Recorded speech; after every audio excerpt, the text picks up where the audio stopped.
Bonjour à tous. En ce moment et pendant les 3 mois qui viennent, je vais être ralenti sur tout ce que je fais car... je travaille. Et oui, tant pis pour ma passion, j'ai pas le choix, ma survie avant tout. Mais je veux croire qu'un jour je vivrai de ma passion. Le rire de désespoir. Bref, du coup, j'avais hésité entre remplacer Holoctite pour une certaine durée, vu que ça prend du temps, mais vu que vous vous intéressez pas aux autres formats, je vais juste ne pas poster de vidéo jusqu'à que l'épisode de Holoctite sorte. Tout simplement. Non mais attendez, je poste 2 vidéos entre les épisodes de Holoctite, histoire quand même qu'il y ait un truc pour meubler la chaîne. Ah, je me demande tellement si je vais réussir à finir ce truc en fin d'année, sérieux. Mais bon, on n'est pas là pour parler de Lock Knight, on est ici pour... Pourquoi j'ai dessiné les Bibonks. Comme d'habitude, je vais parler du contexte de création, son histoire, les 3 chaînes sympas à découvrir.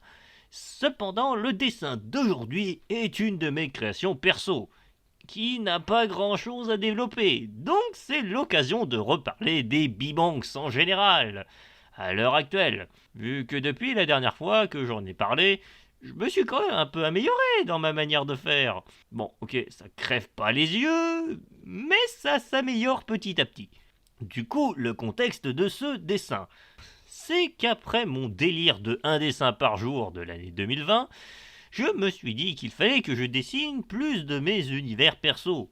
Donc j'ai voulu commencer par les personnages principaux de l'une de mes premières bandes dessinées, les Bibonks. Et s'en suivront d'autres provenant de l'épisode 1, car à ce moment-là j'avais comme idée de faire un remake de l'épisode 1 en version numérique. Ça n'a pas abouti mais on en parlera plus tard. Le truc avec cette bande dessinée, c'est qu'elle a été écrite il y a plus de 5 ans déjà. Ouais, cette BD commence à dater. Mais elle a aussi comme particularité que c'est un des scénarios que je n'ai pas beaucoup modifié. Et de toutes les autres BD que j'ai retrouvées, franchement, c'était le scénario qui s'en tirait le mieux. Bon, par contre, c'est juste une version script écrite sur papier, étant donné que la bande dessinée n'a jamais dépassé l'épisode 4. Car illustrer ce script est ultra chronophage. Mais bordel, quelle idée de merde j'ai eu de faire un décor multicolore alors que je déteste colorier encore aujourd'hui. Bon, honnêtement, je comprends l'idée derrière, vu que c'est moi qui l'ai fait quand j'étais gamin, mais aujourd'hui je suis quand même conscient des principes de limitation technique. Dans le sens que physiquement, je dessine beaucoup trop lentement pour réussir à illustrer ça de façon correcte. Et honnêtement, quand je vais adapter ce passage, je change le design de cette ville. Sérieusement. Bref, mis à part ce passage qui est la raison pour laquelle j'ai arrêté l'adaptation de cette BD, le scénario reste encore aujourd'hui très compliqué à adapter parce que il y a beaucoup de décors, beaucoup trop de persos et de détails malgré que ce soit cartoon. Les Bibionks, c'est une aventure que je veux absolument pas rater. Tant pis si ça prend du temps pour voir le jour. Mais franchement, j'ai envie de retranscrire l'univers tel que je l'ai imaginé. D'une certaine façon, je préfère à la limite qu'il ne sorte jamais au grand public que mal adapté. Aujourd'hui, je suis encore très loin des ambitions visuelles que je veux pour cet univers. Donc je dessine petit à petit des éléments, histoire de les assembler pour plus tard raconter cette histoire. Et donc, en attendant, je préfère présenter des univers beaucoup plus simples.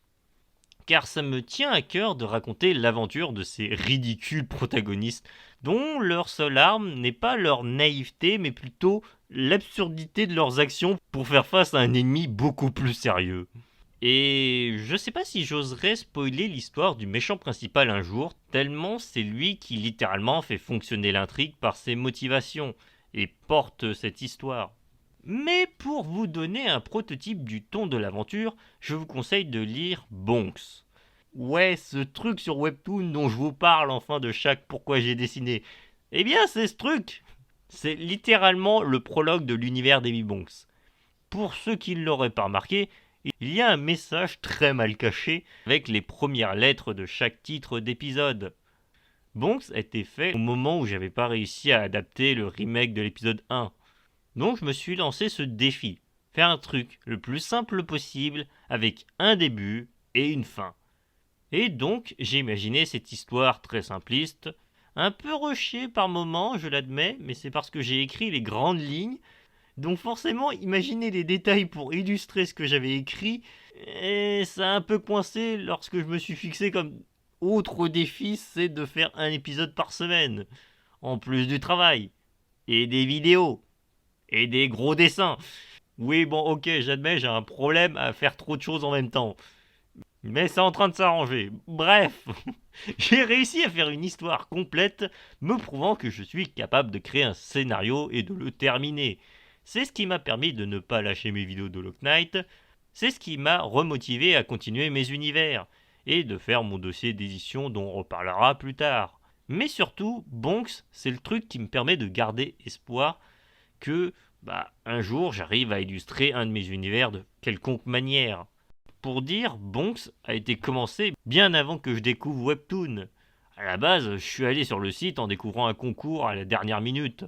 Plus tard. Mais je développerai cette anecdote plus tard, lorsqu'on parlera d'une autre BD. J'ai tellement d'univers dont j'ai envie de vous parler, que ce soit les fragmentés, les lumières mortes, les bibonks et d'autres trucs qu'on verra plus tard, parce que déjà réussir à adapter un d'eux, ça sera déjà incroyable. Ce que je veux en fait, c'est qu'un de mes univers plaise aux gens. Je me fiche que les autres ne plaisent pas à tout le monde, voire pas du tout. Je les ferai quand même. C'est juste que je voudrais me dire que j'ai réussi à faire rêver des gens, à imaginer des histoires dans l'un de ces mondes. Les Bibonks étant le plus féerique de tous, par sa richesse d'environnement que je vous illustrerai un jour. Mais en attendant, vous allez vous contenter de Bonks et de ces féeriques décors de... rien. Je vous ai dit que c'était le début. Bon, plus sérieusement, Bonks, c'est la définition du crash test. Dans ce cas-ci, c'est de faire une BD complète, dans un état potable et en un temps limité, pour que la prochaine BD que je vais faire sur Webtoon continue de façon beaucoup plus paisible que l'autre, et avec un peu plus d'ambition, et un peu plus de visuel, même si je vais pas non plus prendre trop de risques.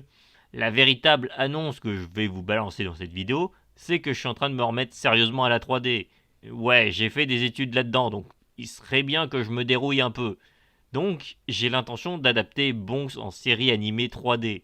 Ça va être très probablement bizarre, vu que le matériau de base l'est déjà, mais au moins l'adaptation sera pas trop difficile. Si tout se passe bien, ça sortira cette année, au moins le premier épisode. Pas plus de détails pour le moment, car au moment où je fais cette vidéo, je suis en train de modéliser un perso depuis à peine une semaine en parallèle de mon travail et de tout le reste. Oui, bon, ok, je suis en train de faire encore beaucoup trop de choses en même temps. Mais vous allez voir, un jour ça va s'arranger. Mais c'est quand même grâce à ces défis démesurés que il y a de plus en plus de gens qui commencent à voir ma chaîne et mes créations en général. C'est grâce à ça que je pourrais vivre de ma passion, donc je vais pas lâcher pour autant ces défis. Mais en attendant, je préfère vous parler de gens qui parlent de l'or de jeux vidéo, car j'en fais aussi. Non, sérieusement, j'ai de moins en moins de chaînes à présenter, et surtout de liens entre elles, donc faites avec. Bref, on commence avec Kenshin9977, car c'est l'un des youtubeurs que je suis depuis pas mal d'années. Limite, il fait pas partie des premiers youtubeurs que j'ai suivis. Même avant JDG, pour dire à quel point je le regarde depuis longtemps. La première vidéo que j'ai vue de lui date de 9 ans, et c'était littéralement l'une de ses premières. Eh ben dis donc. Donc on peut dire que j'ai suivi son évolution depuis très longtemps, car ce gars est spécialisé dans tout ce qui tourne autour des secrets des modes zombies de Call of Duty, et du lore qui gravite autour. Alors très franchement, je ne suis pas du tout intéressé par Call of Duty, je n'y ai pas touché, j'ai pas l'intention d'en acheter, mais j'adore tout ce qui englobe les maps zombies de ces jeux. Et Kenshin est la référence française pour en savoir sur le sujet, tant ses vidéos sont complètes et bien construites. Je pense que tous ceux qui jouent au mode zombie doivent le connaître, mais je m'adresse surtout à ceux qui sont comme moi curieux de ce mode si particulier qui a créé une véritable mythologie sur un mode pourtant secondaire, qui encore aujourd'hui attire une grande communauté derrière. Kenshin est un des youtubeurs dont j'ai un profond respect pour sa passion pour ce jeu. Et il est bien conscient des défauts de l'éditeur, mais aussi des qualités des gens qui bossent sur ce mode. Indirectement, je pense qu'il m'a beaucoup influencé dans ma volonté de pas faire juste des let's play de Hollow Knight, mais aussi de parler de lore. Je pense que même s'il n'y avait pas eu Mossbag, j'aurais voulu parler de lore tant Kenshin m'a abreuvé de ses vidéos de qualité qui parlent de celui du mode zombie. Alors allez le voir si vous voulez, je vous aurais au moins fait sa présentation. Il m'aura fallu beaucoup de temps pour m'intéresser à une autre chaîne parlant de lore, puis lorsque j'ai voulu m'informer sur le lore d'Overwatch, qui visiblement était plus riche qu'il n'en a l'air, j'ai découvert la chaîne de Kaz. Si au départ j'y allais avec beaucoup d'a priori et de réticence, j'ai découvert une pépite que tout fan d'Overwatch se doit de connaître tant sa passion pour l'histoire de ce jeu mérite de l'attention. Il est ce que Kenshin est en mode zombie, un incontournable. Au moment où je fais cette vidéo, j'avoue que Overwatch est au ralenti, alors celui-ci parle d'autres jeux, toujours avec la même finesse d'écriture qui, je l'espère, vous poussera à rester sur sa chaîne. Et petite anecdote, il fut l'un de mes premiers caméos en dehors de G, et je le remercie bien. Bon, vu mon influence actuelle et le peu de gens qui regardent ce format, je sais pas vraiment si je vais réussir à lui faire gagner des abonnés. Pour finir, parlons de Yunatael, j'ai vraiment du mal avec ce nom, un grand connaisseur du lore de World of Warcraft. Et que dire dessus? Eh bien, je suis tombé dessus totalement par hasard avec les suggestions YouTube. Comme quoi, des fois, les découvertes peuvent venir d'elles-mêmes. J'ai pas regardé toutes ces vidéos, étant donné que je suis beaucoup moins réceptif à cet univers. Principalement parce qu'il y a trop de trucs à rattraper. Mais ça reste des vidéos très intéressantes pour ceux qui sont intéressés par ce jeu. Car même s'il me manquait beaucoup d'infos, chaque vidéo traite d'un élément d'intrigue qu'il raconte avec un contexte plus ou moins compréhensible. Car j'avoue que les premières vidéos je comprenais que dalle, mais à force de l'entendre tout contextualiser, j'ai fini par assembler une partie des pièces du lore, et enfin comprendre les grandes lignes. Donc je le répète, cette chaîne est à conseiller à ceux qui veulent en savoir plus sur le monde de World of Warcraft. Voilà, je pense avoir fini avec cette vidéo. Un peu particulière car pour le coup, c'est pas centré sur un dessin. Mais pas d'inquiétude, la prochaine fois, je reviendrai sur du classique, avec 2 dessins, avec un contexte et une histoire bien particulière pour chacun. Si vous voyez ce que je veux dire. Comme d'habitude, le DeviantArt pour voir toutes mes créations, le ArtStation pour voir mes meilleurs, même si c'est toujours pas à jour, mon Twitter pour l'actu, et le Webtoon pour découvrir Ponks, que maintenant vous savez que c'est ma première BD intégralement terminée. Voilà, j'espère que cette vidéo vous aura plu, et je vous dis à la prochaine. Bye.